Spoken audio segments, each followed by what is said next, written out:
Hello everyone, BA second year में मानव भूगोल जो फर्स्ट पेपर है उसके अंतर्गत आज हम पढ़ेंगे भारत की जनजातियाँ। जनजातियों में सबसे पहले हम देखेंगे गोंड जनजाति। जनजाति भारत के विभिन्न प्रदेशों में बहुत सी आदिम जनजातियाँ रहती हैं। इनको हम क्या कहते हैं? आदिवासी या जनजातियाँ कहते हैं। ये लोग अपनी सांस्कृतिक परंपराओं के विचार से इनका बहुत महत्वपूर्ण स्थान है। भारत की जनसंख्या में लगभग जनजातियों का जो भाग है वो 8% है। आदिवासी या जो जनजातियाँ हैं ये पर्वतीय, पहाड़ी और पठारी भागों के वनों में रहते हैं, इसलिए इनको वन्य जातियाँ यानी फॉरेस्ट ट्राइब्स भी कहते हैं। इसके अलावा अन्य क्षेत्रों में भी रहती हैं। इन लोगों का अर्थव्यवस्था संगठन अभी तक क्या है? प्राचीन ढंग का है। इसका अर्थ यह है कि ये लोग 20वीं शताब्दी के मध्यकालीन विज्ञान और यंत्र तकनीकी के संपर्क में पूर्ण रूप से अभी नहीं आए हैं। तो आज जो हम जनजाति पढ़ेंगे वो जनजाति है गोंड जनजाति। गोंड जनजाति का सबसे पहले हम देखते हैं निवास क्षेत्र। क्या देखते हैं? निवास क्षेत्र। गोंड जो जनजाति है वो भारत की सबसे बड़ी जनजाति है। क्या है? भारत की सबसे बड़ी जनजाति। 2001 में इनकी जो संख्या थी वो लगभग 80 लाख से अधिक थी, जो अब वर्तमान में लगभग कितनी हो गई है? 1 करोड़। ये प्राचीन जो गोंड राजा थे उनके ये क्या हैं? वंशज।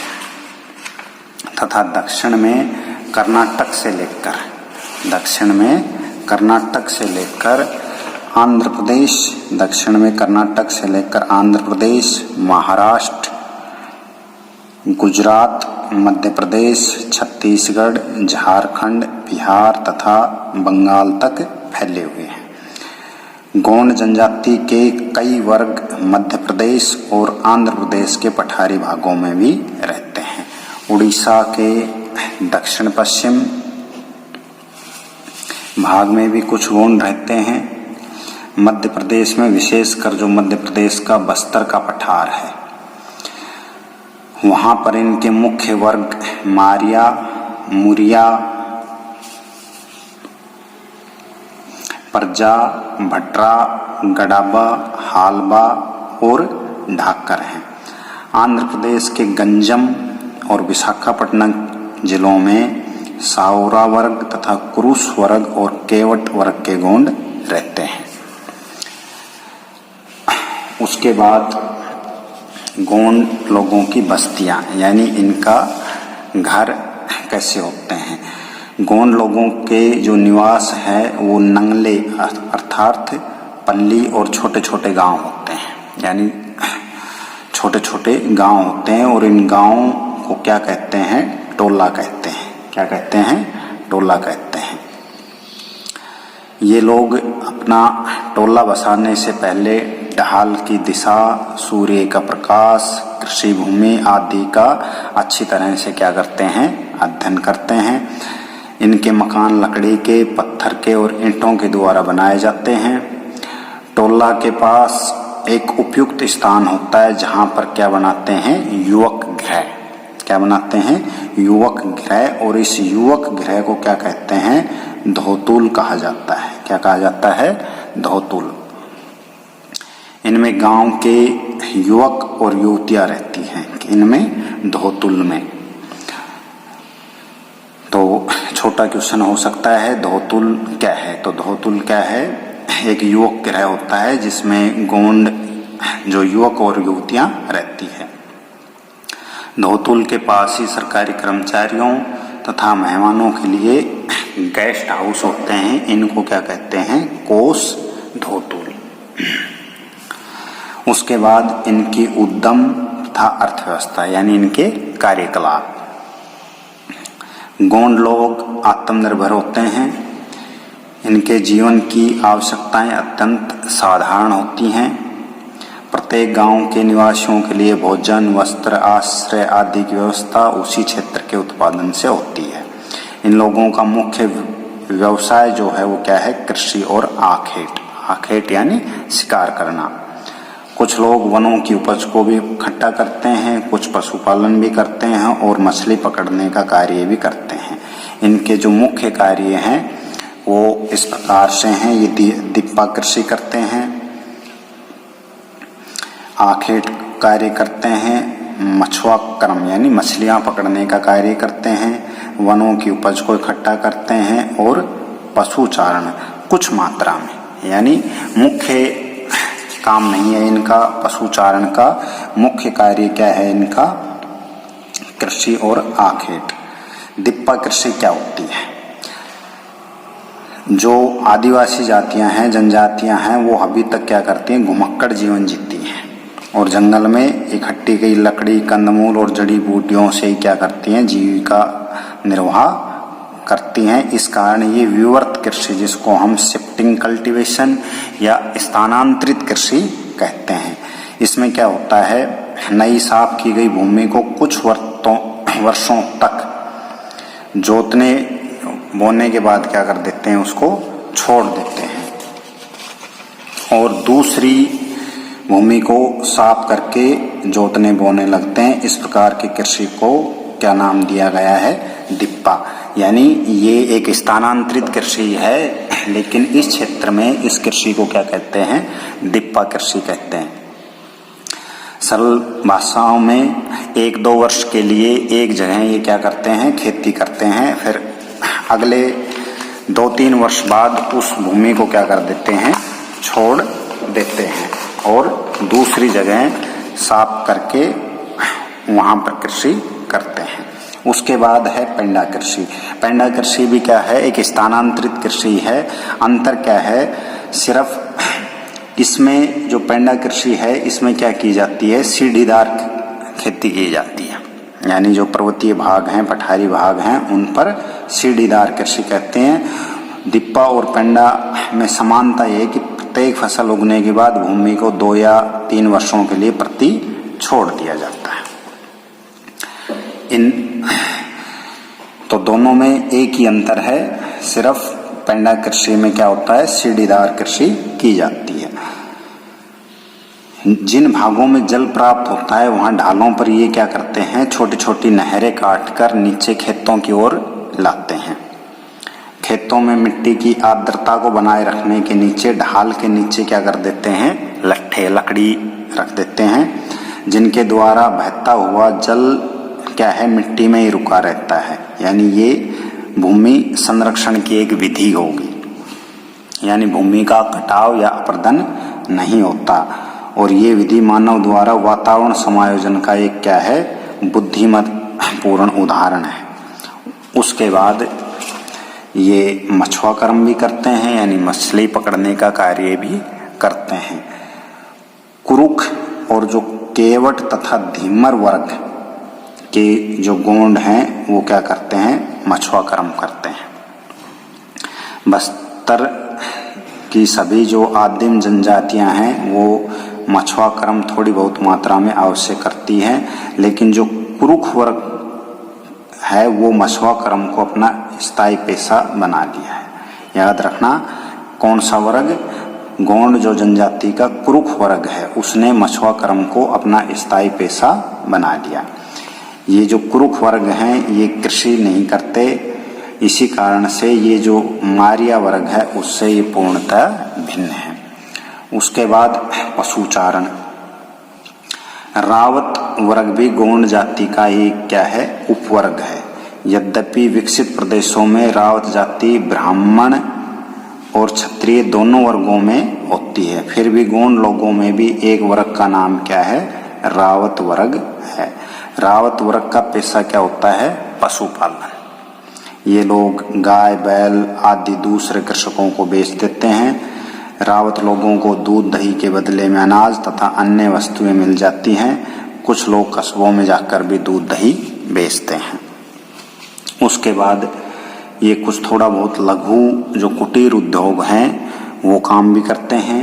प्रत्येक गांव में 2-3 गांवों के लिए क्या होता है, लोहार परिवार होता है जो खेतों के लिए साधारण औजार बना देता है। उन लोगों में लोहार जाति कोई अलग जाति नहीं होती, बल्कि उन्हीं गोंड में से किसी परिवार को लोहार का पेशा क्या करते हैं, पीढ़ी दर पीढ़ी करते हैं। आंध्र प्रदेश का जो गंजम और विशाखापट्टनम जिला हैं उनमें सावरा वर्ग, कौन सा वर्ग, सावरा वर्ग में बहुत से गोंड परिवार छोटे कुटीर उद्योगों में लगे हैं, जैसे अरीसी जो वर्ग के लोग हैं वो क्या करते हैं, हाथ करगा से, किससे, हाथ करगा से कपड़ा बुनते हैं। कुंदाल जो वर्ग हैं वो क्या करते हैं, टोकरियां बनाते हैं। कुंदाल वर्ग के लोग टोकरियां बनाते हैं और बहुत से परिवार लोहार हैं। गोंड जनजाति के औजार और उपकरण हैं। गोंड लोगों के औजार बहुत ही साधारण और क्या होते हैं, बद्दे किस्म के होते हैं। स्थानीय जो लोहार हैं वो कृषि के जो हल हैं उनकी जो फालियां हैं, फसल को निराने गुड़ाने के लिए खुरपे, सिंचाई के फावड़े, फसल काटने की दरातियां, हाशिए, लकड़ी काटने की दरातियां, कुल्हाड़ी, आखेट करने के तीर के सिरे बनाते हैं। लकड़ी के हल तथा लकड़ी के पुस्ते और आखेट की कमान ये लोग स्वयं बना लेते हैं। पशु बलि, ये लोग क्या करते हैं, देवी देवताओं को प्रसन्न करने के लिए भेड़ बकरियों की बलि देते हैं। पुरखों की, प्रेत आत्माओं को भी क्या दी जाती है, बलि दी जाती है। उनके उपलक्ष्य में ये उत्सव मनाते हैं, नाच गाने भी होते हैं। ऐसा करके ये लोग समझते हैं कि खेती की पैदावार क्या हो जाती है, कई गुनी बढ़ जाती है। देवताओं के रुष्ट होने पर, नाराज होने पर बिल्कुल फसल पैदा नहीं होगी। वस्त्र और आभूषण, उसके बाद इनके वस्त्र और आभूषण। गोंड लोग प्राय सूती वस्त्र पहनते हैं। पास के किसी कस्बे से जाकर सूत और सूती कपड़ा ये ले आते हैं तथा सूती वस्त्र अपने गांव में ही तैयार कर लेते हैं। कभी कभी कोई जो घुमक्कड़ सौदागर होते हैं, फेरी वाले होते हैं, वो भी जाकर इनको कपड़ा बेच देते हैं। अपनी चराई हुई भेड़ बकरियों से इन्हें ऊन और बाल मिल जाते हैं। कंबल या कपड़ा गांव में ही तैयार कर लेते हैं। यानी पूर्णतः क्या है, ये आत्मनिर्भर हैं।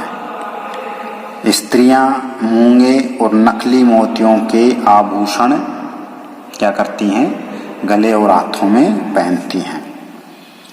मूंगे तथा कोड़ियों को गूंथकर ये क्या बनाती हैं, हार बनाती हैं, जिनको फूल पत्तियों से बने देसी रंगों से रंग लिया जाता है। एल्युमिनियम की बालियां भी पहनती हैं। पशुओं के सींगों से कंगे बना लिए जाते हैं। सफेद बांस के कंगों से बालों को सजाया जाता है। लड़कियां अपने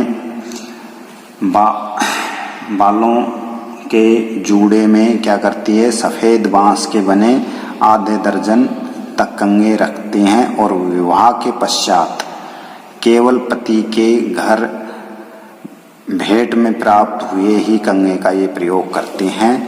शरीर पर ये गोदना गुदवाते हैं, यानी जिसको टैटू भी गुदवाते हैं। उसके बाद श्रम मजदूरी तथा कबाड़ी प्रथा महत्वपूर्ण है। गोंड जनजाति की जो कबाड़ी प्रथा है ये क्या होती है, मजदूरी के बदले प्राय अनाज और कुछ रुपया दिया जाता है। खेती की नौकरी जो है कभी कभी क्या कर लेती है, दासता का रूप धारण कर लेती है। यानी जो मजदूर होता है वो मालिक के हमेशा क्या रहता है, दास बनकर रहता है। अतः बड़े बड़े कृषकों के पास ऐसे नौकर मजदूर होते हैं जो जन्म भर एक ही किसान की क्या करते हैं, नौकरी करते हैं। जब कोई जब कोई मजदूर अपनी बेटी का विवाह करता है या गांव पंचायत को रुपयों की आवश्यकता होती है तब वह क्या लेता है, कर्जा लेता है। इस कर्जे को वह कृषि सेवा के द्वारा चुकाता है, यानी कृषि कार्य के लिए वो मजदूरी करता है। इस प्रथा को क्या कहते हैं, कबाड़ी प्रथा। यानी वह किसान या जो मजदूर होता है वो जो रुपए जिससे भी लेता है, साहूकार से या बड़े किसान से या जमींदार से, उसका जो रुपए है वो किससे चुकाता है, कृषि सेवा से, यानी उसके खेतों में मजदूरी करके चुकाता है। इसी को क्या कहते हैं, कबाड़ी प्रथा कहते हैं। जब कोई कबाड़ी मरते समय तक अपने स्वामी किसान का कर्जा नहीं चुका पाता तब उस ऋण का भार उसके बेटे के कंधों पर आ जाता है। उसका बेटा जीवन भर कबाड़ी रहकर अपने स्वामी कृषक की क्या करता है, सेवा करता है। कबाड़ी मजदूर को मजदूर के बदले में ज्वार, चावल, नमक, मिर्च, तंबाकू आदि देते हैं। कुछ रुपए भी मिल जाते हैं जिनसे उसके कपड़े आदि का कार्य पूर्ण होता है। तो ये नागा प्रथाओं में एक परंपरा है, एक प्रथा है, क्या, कबाड़ी प्रथा। उसके बाद विकास एवं परिवर्तन। भारत के स्वतंत्र होने के पश्चात आदिवासी जीवन के आर्थिक स्तर को ऊंचा उठाने का प्रयत्न किया जा रहा है और कबाड़ी प्रथा को वर्तमान में क्या कर दिया गया है, बंद कर दिया गया है। पिछले 60 वर्षों से गोंड लोगों को निर्माण उद्योगों में श्रमिक कार्य करने की बहुत सी सुविधाएं मिली हैं। बहुत बड़ी संख्या में ये आदिम जातियों के लोग कोयला खानों में, लौह धातु की खानों में, मैग्नीज आदि खनिज खानों में श्रमिक का कार्य करते हैं। भिलाई इस्पात निर्माण केंद्र तथा जो अन्य मशीन निर्माण केंद्र हैं वहाँ भी ये श्रमिक कार्य करते हैं। इस तकनीक के संपर्क में आने से इन आदिवासियों की अर्थव्यवस्था में क्या हुई है, बड़ी उन्नति हुई है।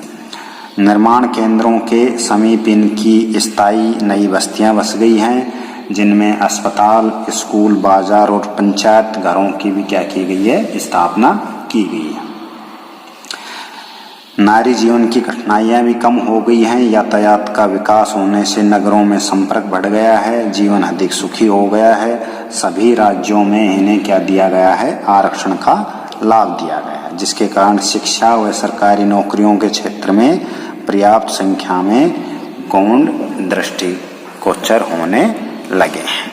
तो ये गौंड जनजातियों की आर्थिक सामाजिक विशेषताएं